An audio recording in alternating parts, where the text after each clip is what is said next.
What's going on, Houston, Texas? As you can tell by the title, I'm predicting that Chase Claypool, wide receiver from Notre Dame, is going to be the 40th pick by the Houston Texans, and here's why.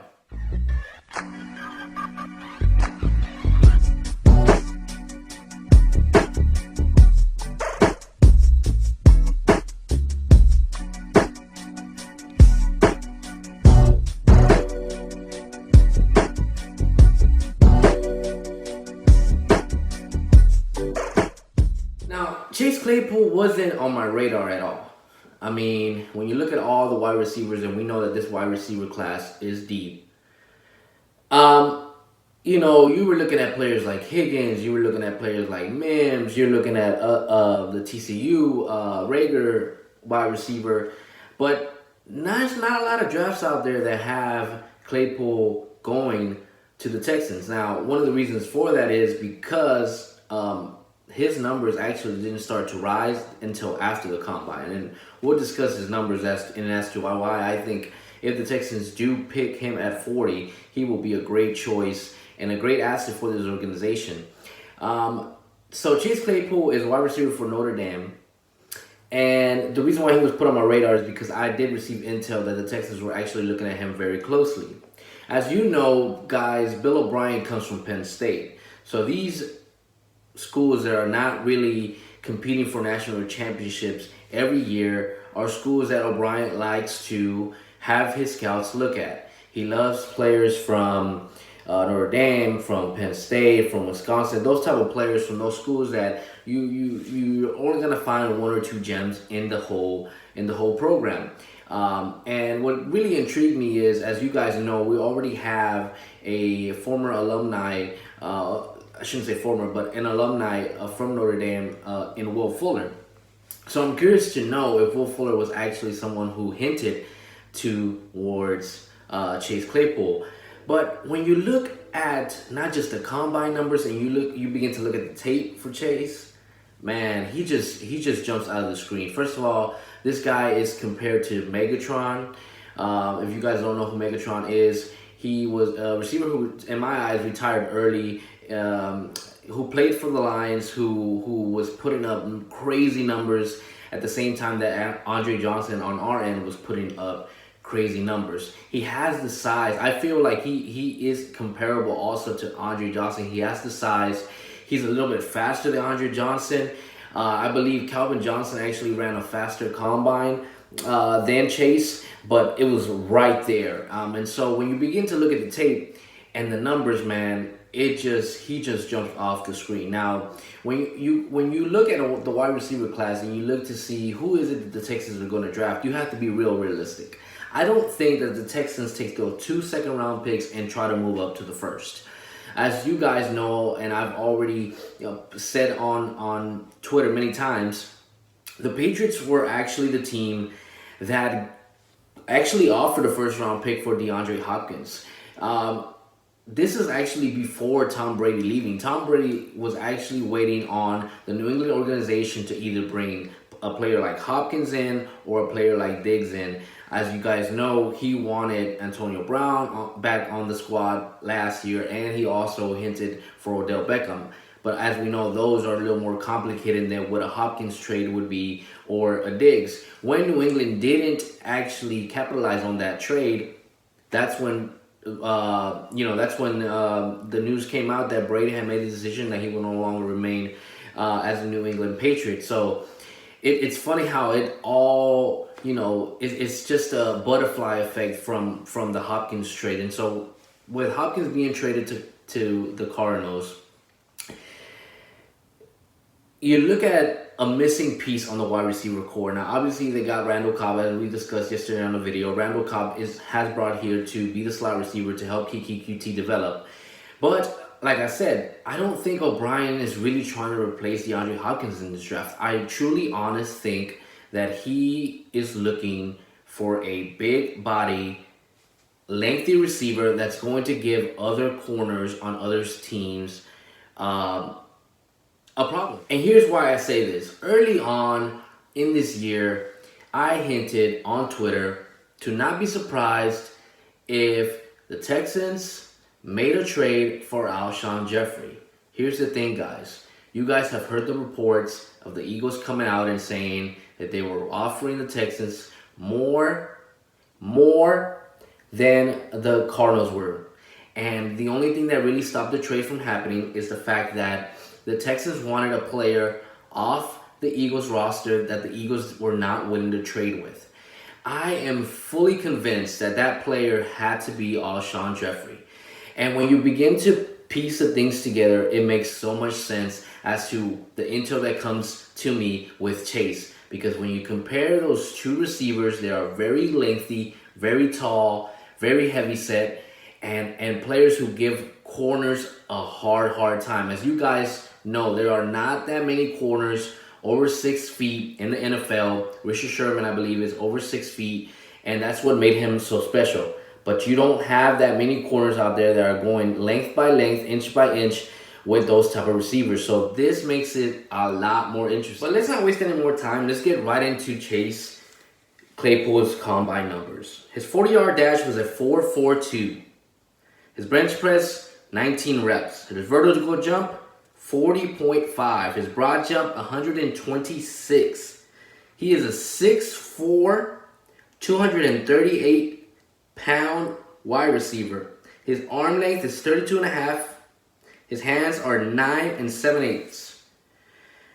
The dude put crazy numbers. In 2016, his rookie year, he had only 5 receptions, 81 yards.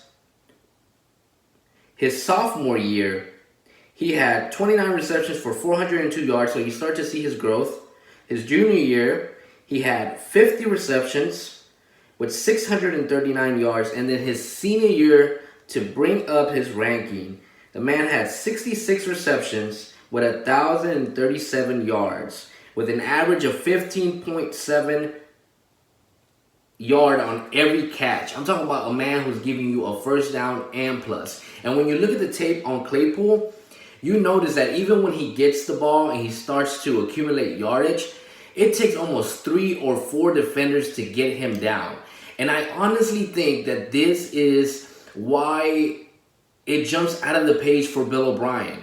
Just recently, the Packers came out and said that they were interested in him. Just recently, he was mocked to the Colts as someone who might be interested in him. But I really, truly do hope that he lands with the Texans, because I can ultimately see what would happen. You got Will Fuller, Kenny Stills, you have Chase Claypool, and you have Randall Cobb. And if you go a 4 wide receiver set, and Claypool demands that attention, or Fuller demands that attention because he's beating them off the top. Man, when it comes to Claypool and Randall Cobb, because the thing about Claypool and Randall Cobb is you can line them up both in the inside and the outside. But when you choose to line them up on the inside and have Fuller and Stills on the outside, or even have a tight end option where Randall Cobb is on the sideline, there's another tight end on there, man, you could just see how Claypool could, off the bat, just make extreme impact. And when you have a team that's that loaded on the offensive side, the only thing that can stop them from being the dominant team that they're meant to be is obviously scheming and coaching.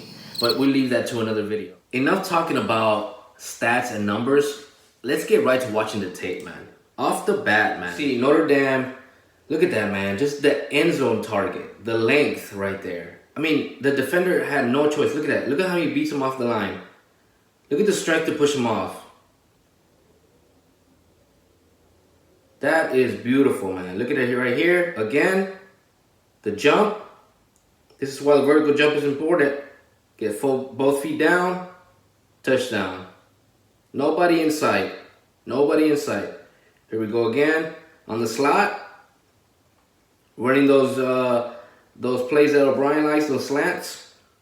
Look at that footwork. I mean, that's just,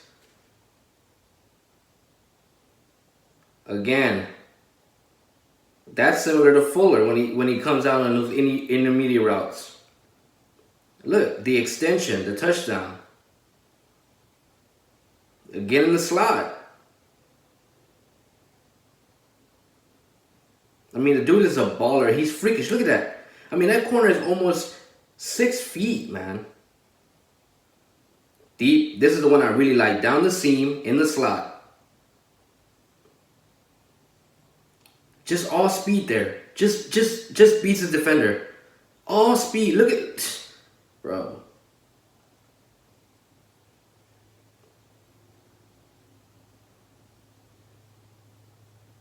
This is why he will be such an asset.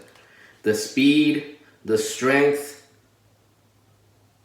hard to defend, hard to keep up with. Look at that. Back shoulder throw, touchdown.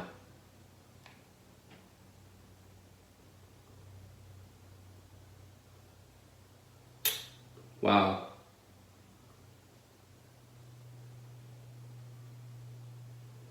I mean, you have not seen one player even had a hand on any of the balls that he's catching. Look at that. He knows how to position himself. He got the right technique with his feet. Look at that. How many plays have we ran that? How many times have we ran that as a Texans? It's that speed, man. Hard to keep up with. Again, same route. Look at that. Through two defenders. Not going to be denied. That is beautiful.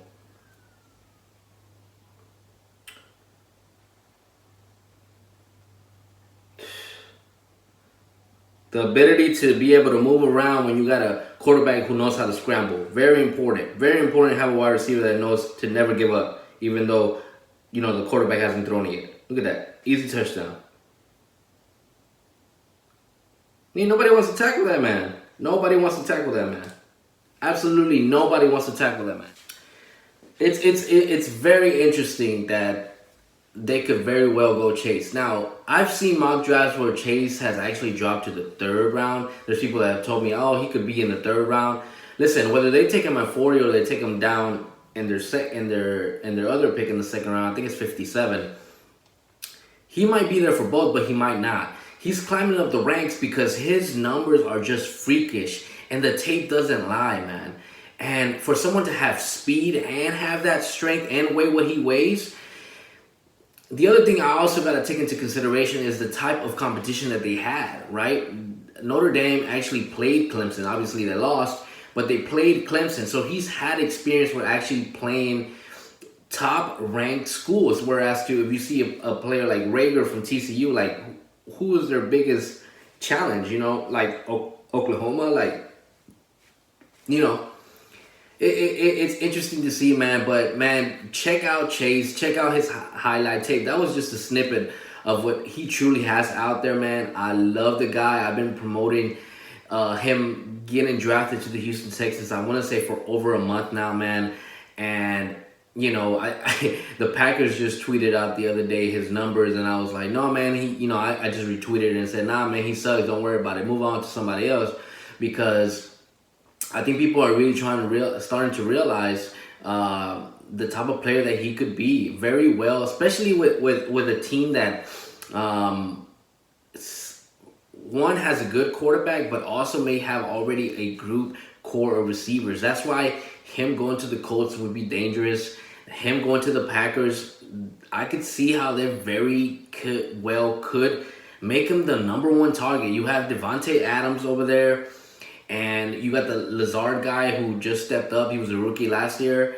And, you know, they could very well go and get another big piece that they were missing. Remember, they tried to solve that piece with Jimmy Graham, and it didn't work out. So it'll be interesting to see, man. But I really do hope that at pick 40, the Houston Texans select wide receiver from Notre Dame, Chase Claypool. And that's my spin.